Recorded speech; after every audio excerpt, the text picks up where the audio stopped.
നമസ്കാരം, പ്രവാസി മലയാളിയിലേക്ക് സ്വാഗതം. ഒമിക്രോൺ പശ്ചാത്തലത്തിൽ ഇന്ത്യയിലെത്തുന്ന എല്ലാ പ്രവാസികളും 7 ദിവസം ക്വാറന്റൈനിൽ കഴിയണമെന്നുള്ള കേന്ദ്ര സംസ്ഥാന സർക്കാർ നയത്തിനെതിരെയുള്ള ഗൾഫിലെ പ്രവാസി മലയാളികളുടെ പ്രതിഷേധം അടങ്ങുന്നില്ല.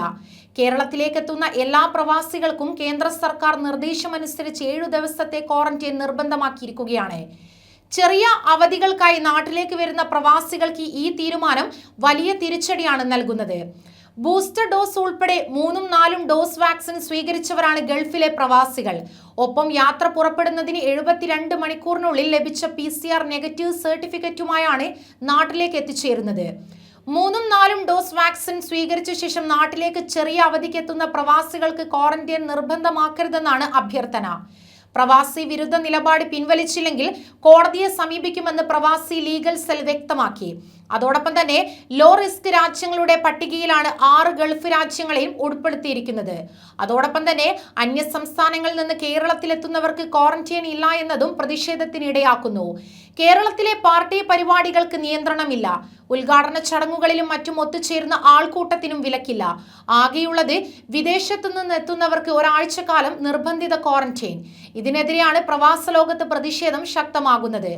അടിയന്തര ആവശ്യങ്ങൾക്കായി ചുരുക്കം ദിവസങ്ങളിലേക്ക് നാട്ടിൽ വരുന്ന പലരും യാത്ര മാറ്റിവെക്കുന്ന അവസ്ഥയാണുള്ളത്.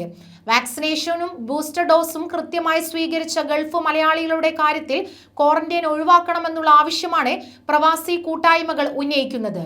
ദുബായ് ഉൾപ്പെടെയുള്ള ഗൾഫ് നഗരങ്ങളിൽ വന്നിറങ്ങുമ്പോൾ കോവിഡ് നെഗറ്റീവ് ആണെങ്കിൽ ക്വാറന്റൈൻ ആവശ്യമില്ലെന്നുള്ള പ്രായോഗിക രീതി കേരളം ഉൾപ്പെടെയുള്ള ഇന്ത്യൻ സംസ്ഥാനങ്ങളും പിന്തുടരണമെന്നാണ് പ്രവാസികൾ ആവശ്യപ്പെടുന്നത്. അതേസമയം UAE നിന്ന് ഇന്ത്യയിലേക്കുള്ള യാത്രയിൽ അനിശ്ചിതത്വം പ്രകടിപ്പിച്ച് ട്രാവൽ ഏജന്റുമാർ. ഇന്ത്യയിൽ കോവിഡ് കേസുകൾ ഉയരുന്നത് മൂലം പുറത്തിറക്കിയ നിബന്ധനകൾ UAE നിന്നുള്ള ബിസിനസ് യാത്രകളെ ഉൾപ്പെടെ ബാധിച്ചേക്കുമെന്നാണ് വിലയിരുത്തൽ. ഇരു രാജ്യങ്ങളും തമ്മിലുള്ള യാത്രാ പ്രവണതയുടെ കൃത്യമായ ചിത്രം അടുത്ത ദിവസങ്ങളിൽ പുറത്തുവരുമെന്ന് ട്രാവൽ ഏജന്റുമാർ പറയുന്നു. രാജ്യത്തേക്കും പുറത്തേക്കുമുള്ള ബിസിനസ് യാത്രക്കാരെ ഈ നിബന്ധന ബാധിച്ചേക്കുമെന്ന് ട്രാവൽ ഏജന്റുമാർ അറിയിച്ചു. UAE നിന്നുള്ള എല്ലാ യാത്രക്കാരും എത്തിച്ചേരുമ്പോൾ RT-PCR പരിശോധനയ്ക്ക് വിധേയരാകേണ്ടതില്ലെങ്കിലും അവർ യാത്ര ചെയ്യുന്ന സംസ്ഥാനത്തെ ആശ്രയിച്ചായിരിക്കും പരിശോധന നടത്തേണ്ടത്. എന്നാൽ യാദൃശ്ചികമായി തിരഞ്ഞെടുത്ത 2% യാത്രക്കാരും വിമാനത്താവളത്തിൽ പോസ്റ്റ് അറൈവൽ പരിശോധനയ്ക്ക് വിധേയരാകേണ്ടി വരും. കേരളം, മഹാരാഷ്ട്ര തുടങ്ങിയ ചില സംസ്ഥാനങ്ങളിൽ എത്തിയാൽ എല്ലാ യാത്രക്കാരെയും പരിശോധിക്കുമെന്നതാണ്. കൂടുതൽ വാർത്തകൾക്കായി ഈ ചാനൽ സബ്സ്ക്രൈബ് ചെയ്യുക.